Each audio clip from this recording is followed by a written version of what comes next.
Death, the stoppage of life, the ultimate end. That skeletal elephant in the room. Unless it's little, we don't want to know. We fear it, we avoid it. But despite this, it encapsulates our lives. In the words of American philosopher Todd May, it has the capacity to absorb every other fact about us. It thus becomes the most important fact about us. And so, in a roundabout way, we become obsessed with it. But if it's such a prevalent and inevitable part of us, then why can't we accept it? We can't avoid it forever, nor should we live in constant fear of it. Eventually, we will all be snatched up by Lady Death's cold, bony embrace.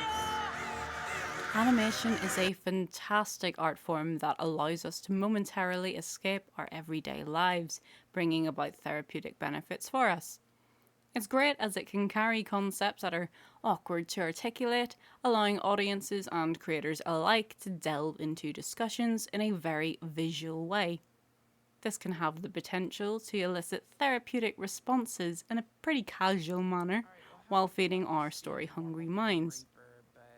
Sometimes we even harness humour to help us cope, which can provide a more welcoming invitation so we can begin to relate or to straight up laugh at tricky topics that, in turn, strips them of their power over us. No longer fearing it, we develop the nerve to laugh in its face. Literally speaking, these concepts on their own don't have a face to laugh at. Describe me. What does death look like to you? Animation is also limitless, offering countless perspectives in a variety of techniques and styles that further communicate these ideas. Remember I mentioned the face thing? You could hardly go far in animation without making a run-in with its life partner. Personification, the two are inseparable. It's a literary device we have used since antiquity, designed to take anything non-human to then attach human features to it. We add a face, we add feelings, likes, dislikes, and we give it life. And despite the name, we need not exclude our friend Death. Having assigned recognisable attributes to non-human ideas, we are able to illustrate a concept or make a point, giving us the opportunity to have a little chat with Death to work out our differences. Unfortunately, I'm not giving this talk in Death's domain, and as always, there must be a law, and that law only grants me about 10 minutes, so I'll just be looking at a handful of examples in detail that struck or shred a bit of a power chord with me. But first, what is death positivity? I will tell you what it's not. It's not a cult demanding we end our lives prematurely. It is not about making life miserable. What it is about is helping us be prepared for the inevitable to make it okay to talk about. Caitlin Doughty, a founder of the Order of the Good Death, is a practicing mortician, YouTube personality, and good death activist who utilises quirky humour to put us at ease while satiating our morbid curiosities. She was featured as a guest interviewee to talk a bit about her work, albeit as a fictionalised version of herself, in the Turtles of the Eclipse episode of The Midnight Gospel. That fictionalised version being the cosmic entity of Death herself. There are many perspectives to take when personifying death. Jorge R. Gutierrez takes that approach with the Book of Life, where death is depicted as a yin and yang-esque duo who happen to be a married couple with a mutual gambling problem. Their dynamic elicits laughter from the audience due to their instability, despite their statuses as powerful death gods. What is interesting, however, is how well they balance each other out. Their design's that of an opposites attract sort of scenario. They're probably not the best example of a particularly dutiful death, but they do make for a good way to literally marry both perspectives of death to have that conversation. One is the ugly truth, and the other is the sugar-coated version. Respectively, Zabalba and La Muerte are powerful entities that help govern the forces of life and death, but there's humour to be had at their expense when they display very human fallacies, such as their love for betting. She lost a bet. She would do that. Fear and avoidance of death is tackled through personification, often with comedy.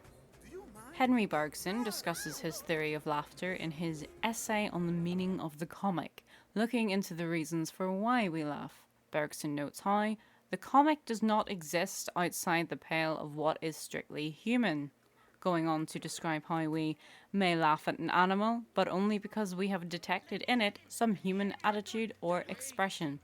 Which brings us back to personification and why it works as such a great tool and reinforcing the use of humour in animated storytelling with the spooky subject of death. Hey, can I see your hockey stick? This can be extended to what we are familiar with, and that we laugh at the unexpected, also as a mode of comfort.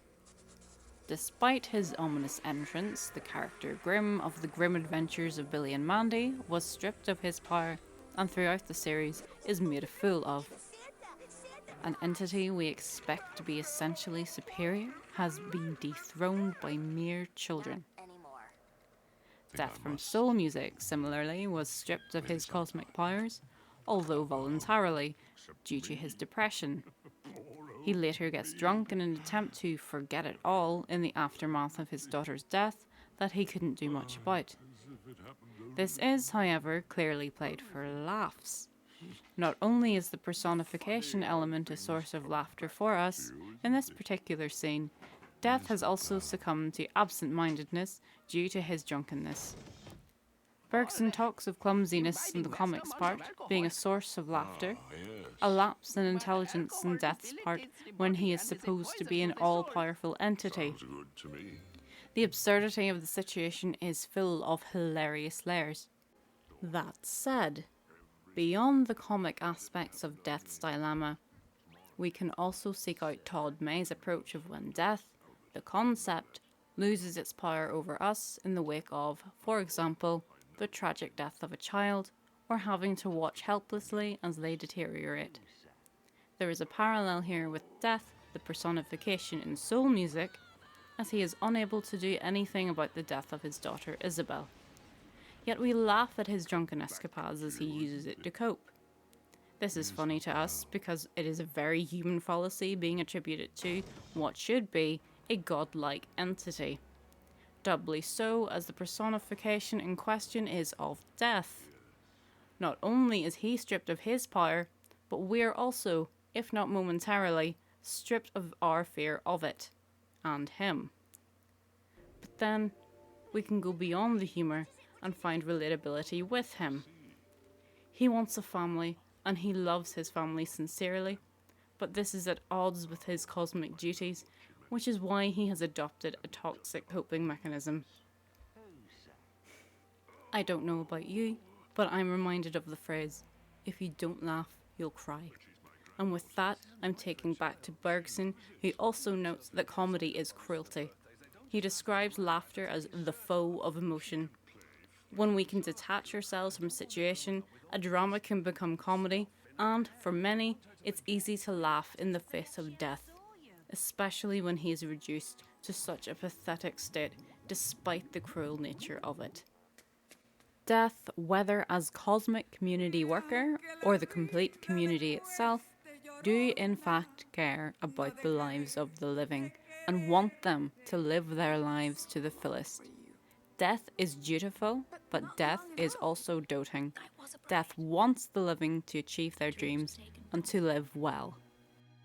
Death is a primal fear in humans, especially, as Todd May notes, we have a recognition that death could happen at any time, aiding in our all-consuming obsession and fear of it, so our skittishness surrounding it isn't particularly surprising.